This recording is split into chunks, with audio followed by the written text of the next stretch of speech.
বিদায় ২০২৪ নানান আয়োজনে বরণ করা হচ্ছে ইংরেজি নতুন বর্ষ ২০২৫। দিনটি ঘিরে রাজধানীতে নেওয়া হয়েছে কঠোর নিরাপত্তা ব্যবস্থা। ঢাকা বিশ্ববিদ্যালয় টিএসসি এলাকা থেকে এই মুহূর্তে সরাসরি যোগ দিচ্ছেন সহকর্মী রেদওয়ান আহমেদ। রেদওয়ান, নতুন বছর ২০২৫ বরণ তো নিশ্চয়ই শুরু হয়েছে। আতশবাজি বা ফানুস ব্যাপারে নিষেধাজ্ঞা আছে, তারপর অনেকে আমরা দেখেছি রাজধানীতে উঠছে। আপনি কি দেখছেন, নিরাপত্তা ব্যবস্থার কি অবস্থা একটু জানাবেন?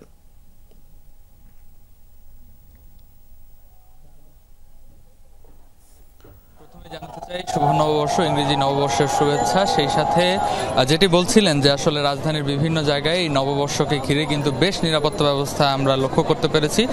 এই ঢাকা বিশ্ববিদ্যালয়ের যে রাজু ভাস্কর্যের সামনে আমরা দেখতে পাচ্ছি এই মুহূর্তে বিপুল সংখ্যক মানুষ কিন্তু এখানে জড়ো হয়েছেন। সেই সাথে তারা অনেকে আমাদের যেটি জানিয়েছেন যে এই বছরের যে নতুন উদ্যোগ, অর্থাৎ জুলাই বিপ্লবের পরে সরকারের যে নতুন উদ্যোগ, যে আতশবাজি এবং ফানুস তারা কিন্তু সীমিত পরিমাণে তারা ফুটাবেন, এবং এইরকম কিন্তু এখানে কিন্তু আসলে দেখা যায়নি এমন কোনো দৃশ্য যে কেউ আতশবাজি ফুটাচ্ছেন কিংবা ফানুস উড়াচ্ছেন। তারা বলছেন যে আসলে পরিবেশ বান্ধব এমন কিছু করেই তারা আসলে এই নতুন বছরকে বরণ করতে চান এবং এই ধারাবাহিকতা তারা অব্যাহত রাখতে চান। সেই ধারাবাহিকতাই কিন্তু আমরা দেখতে পাচ্ছি যে এখানে বিপুল সংখ্যক মানুষ যদিও জড়ো হয়েছে, তারা নিজেদের মতন গান করছেন, তারা নিজেদের মতন উদযাপন করছেন, কিন্তু কেউ কিন্তু আসলে পরিবেশের ক্ষতি করে আসলে কোনো কিছু করা সেটি কিন্তু তারা করছেন না। এবং অনেকেই পরিবার নিয়ে এখানে উপস্থিত হয়েছেন, বন্ধু বান্ধবের সাথে এসেছেন। তারা বলছেন যে নতুন বছর সবাই একসাথে একত্রিত হয়ে উদযাপন করার যে আনন্দ, সেই আনন্দ কিন্তু তারা কোনোভাবেই সে আনন্দ থেকে আসলে পিছু পা হতে চান না। তাই বলে কিন্তু সব এই বিশ্ববিদ্যালয়ের শিক্ষার্থী সহ ঢাকা বিশ্ববিদ্যালয়ের বিভিন্ন জায়গা থেকে শিক্ষার্থী, তাদের পরিবারের সদস্যরা কিন্তু এখানে জড়ো হয়েছেন এবং তারা কিছুক্ষণ আগে আমরা দেখছিলাম যে রাজু ভাস্কর্য ঘিরে তারা বিভিন্ন গান নাচ কিন্তু এখানে পরিবেশন করছিলেন। সেই সাথে আমরা দেখতে পাচ্ছি যে এখন এই মোবাইলের যেই ফ্ল্যাশ লাইট, সেই ফ্ল্যাশ লাইট জ্বালিয়েও কিন্তু তারা উদযাপন করছেন, অর্থাৎ পরিবেশের ক্ষতি যেন না হয় এমনভাবে কিন্তু তারা উদযাপন করতে চাইছেন। এবং এই নতুন বর্ষের এই মাহেন্দ্রক্ষণেও কিন্তু তারা সারথি করেছেন এই যমুনা টেলিভিশনকে। আমরা শুনতে পাচ্ছি যে এখানে যারা উপস্থিত হয়েছেন সবাই কিন্তু যমুনা যমুনা স্লোগানে এই রাজু ভাস্কর্য মুখরিত করেছেন। আমরা শুনতে পাচ্ছি যে দর্শকরা কিন্তু যমুনা স্লোগান দিয়ে কিন্তু তারা নববর্ষের শুভেচ্ছা জানাচ্ছেন এখানে।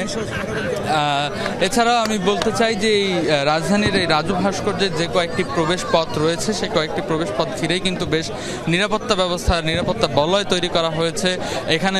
বিশেষ করে এই রাজু ভাস্কর্যের চারিদিকেও কিন্তু আসলে আইন শৃঙ্খলা বাহিনীর ব্যাপক উপস্থিতি রয়েছে। সেই সাথে আমরা দেখতে পাচ্ছি যে পরিবার, বন্ধুবান্ধব এবং বিভিন্ন হল থেকে প্রতিটি হলের ছাত্ররা, সেই সাথে যারা আসলে এখানে আছেন তারা কিন্তু সবাই আসলে পরিবারের সাথে এই দিনটি উদযাপন করতেই মূলত এই জায়গায় একত্রিত হয়েছেন বলে আমাদের জানিয়েছেন। ফয়সাল, আরেকটি বিষয় জানিয়ে রাখতে চাই যে এই প্রতিটি মোড় ঘিরে যে উচ্ছ্বাস উদ্দীপনা ছিল সেগুলো কিন্তু তারা এখনো আমরা দেখতে পাচ্ছি যে এখানে আসলে রাজু ভাস্কর্যের সামনে একটি অন্যরকম মুহূর্ত। আমরা এখান থেকে যখনই কথা বলছি তখনই কিন্তু তারা পেছন থেকে তারা যমুনাকেও আসলে সাথে করতে পেরেছেন এবং সবাই আসলে এখানে যমুনা। রেদওয়ান, অসংখ্য ধন্যবাদ আপনাকে। আমরা আসলে মানুষের চিৎকারে আপনার কথা ঠিক মতো শুনতে পাচ্ছিলাম না। তবে আপনাকেও নতুন বছরের শুভেচ্ছা, এবং আপনার মাধ্যমে নিশ্চয়ই দর্শকদেরও জানাবেন তারা আসলে নতুন বছরে কি প্রত্যাশা করছেন নতুন বাংলাদেশ নিয়ে। তারা তাদের প্রত্যাশার কথা নিশ্চয়ই আপনি শুনেছেন, বা এখনো পর্যন্ত তাদের সাথে কথা হয়েছে কিনা?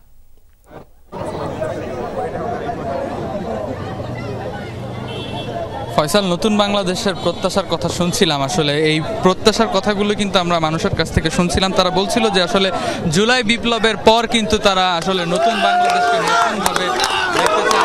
সেই সাথে তারা বলছেন যে আসলে পরিবেশের ক্ষতি করে আসলে এমন কোনো উদযাপন তারা করতে চান না, তারা নিজেদের মতনই উদযাপন করতে চান।